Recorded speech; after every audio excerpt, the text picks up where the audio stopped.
Let's talk this through by speaking with a strategist, Democratic Party, Washtenaw County, Dr. Nelson Benjamin, who is joining me from Michigan. Thank you so much for joining us on World Now. If you look at Senate Democrats, precisely, your party, they're quite urgently pushing through judicial confirmations before President-elect Trump takes office.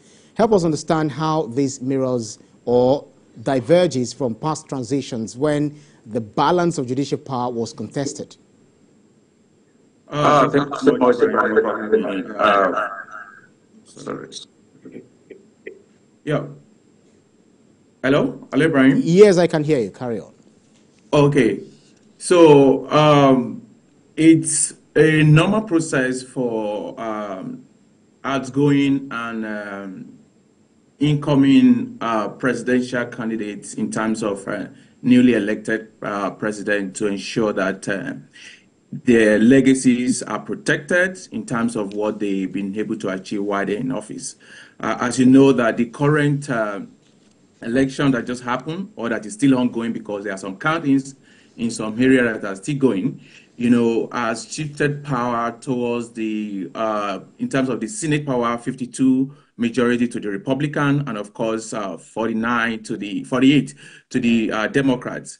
So meaning that if President Biden would not confirm all his judges, there were going to be very, very serious difficulties in getting them confirmed later. So that is why the president is trying to use the lame duck section in the Senate to ensure all his judicial nominees are confirmed. A total record of 234 judges were confirmed by the then former president Donald Trump when he was leaving office. And, we also need to understand why Biden is trying to do this because, first, he's trying to protect what is called a judicial legacy, by ensuring that the federal judicial system is counterbalanced because it's currently linked towards the rightward Republican policies.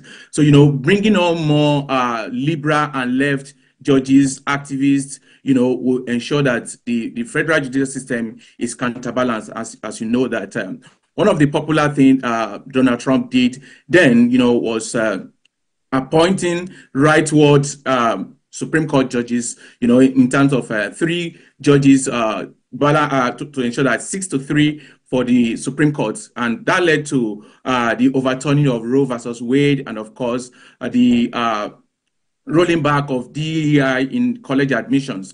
So secondly, Biden is trying to also ensure that diversification is ensured in the judicial system. As we know, over time, the federal judicial system has leaned towards more male white judges. So these are very great ways to ensure that is addressed. And if we look ahead into what could be happening in the coming period, there's going to be coming serious legal battle, in the state levels. For example, there will be serious litigation against mass deportations, against abortion rights. Hello? Yeah, sorry to butt in, Dr. Benjamin. So you do not see these impacting, having implication on, talking about the implication this have on rush of judicial confirmations, the implication it might have on legislative priorities, judicial independence, and, public trust in the judiciary?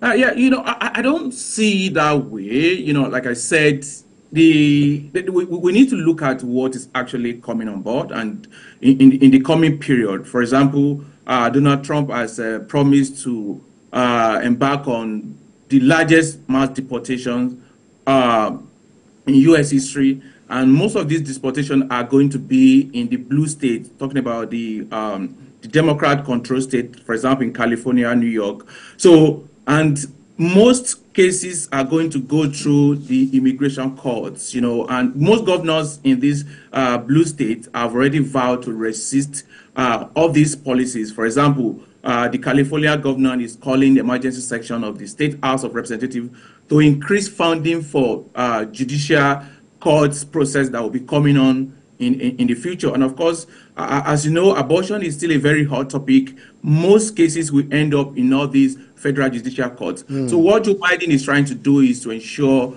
a very, very liberal and, of course, a situation whereby most judges that are on the Federal Judicial Council, courts, will be able to have most lefty agendas that they have been able to push Well, over time. well, quite good way to look at it. But then, if you look at President Biden in question, he has actually invited President-elect Donald Trump to the White House on Tuesday. So, as part of a long-standing tradition that shows a peaceful transition of power between administrations. But what can we expect from this meeting? Yes, thank you so much. So this is a long-standing tradition for in United States history, where incoming and outgoing presidents, try to meet to discuss potential, transitions. It's a show of in terms of it's a show of a good standing, which has been widely appreciated and have been done over time. Can you hear me? I'm having a little difficult. There. Excuse me.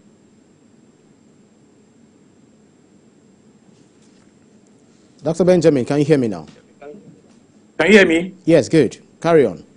Okay, good. Oh, sorry about that. So it's a long-standing tradition, we know that Donald Trump breached this tradition last time, when he refused to acknowledge the result of the election in 2021. He refused to welcome the then president-elect Joe Biden to the White House.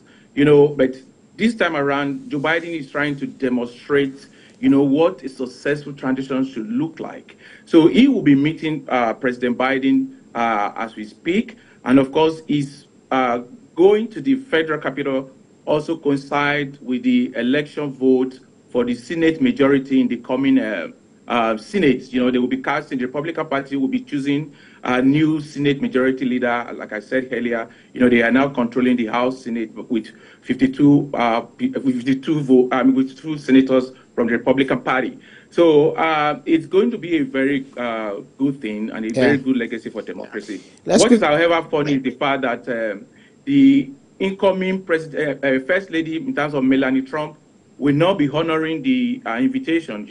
Normally when the two presidents are talking, the incoming First Lady and the outgoing First Lady used to have a tea sessions, behind. But Melania Trump has refused to go, and I think it's not a very good legacy. That's right. So let's quickly talk about Elon Musk, with his, what's it called, heading the newly formed Department of Government Efficiency. I talk about Vivek Ramaswamy, also, talking about structural or cultural changes. I'm thinking of what structural or cultural changes we should expect in how the federal government operates, considering Mr. Musk's outspokenness. Thank you so much. Some of us have always been saying that Elon Musk's involvement in Donald Trump campaign has been majorly transactional. And of course, it was promised to lead the newly created Department of Government Efficiency. And what is most striking is the gravity and seriousness of what both Elon Musk and Vivek Ramaswamy has promised to do. For example, Elon Musk has promised to cut down government budget spending by $2 trillion, which is very, very critical. We need to look at how he's going to do that. First, he's saying he's going to cut down Social Security. Social Security in this country, account for the 22% of the federal budget. Cutting down Social Security is going to affect a lot of retired Americans in terms of their pension. So it's just like giving the middle finger to the middle class. And of course, he said he's going to go after the Medicare, Medicaid, the Obama Act, which is also another government expenditure, which is going to have massive effect on, of course, on those area of funding.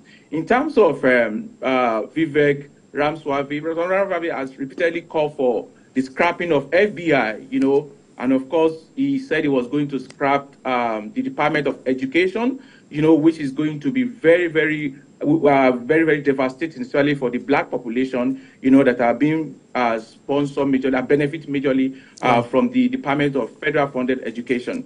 He said he was going to reduce the federal workforce by 75%, which is going to cause a very, very massive chaos in the federal civil service. So these are some of the far-reaching rightward policies of Donald Trump, which we have warned America over time that are impending. Right. So most definitely, what people are already thinking, what is going to be like the impact, of bringing Musk on board. It's already even affecting his own Dogecoin.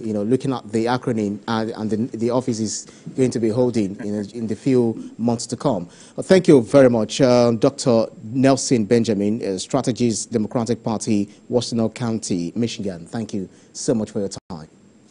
Thank you so much, Brian. Thanks for having me.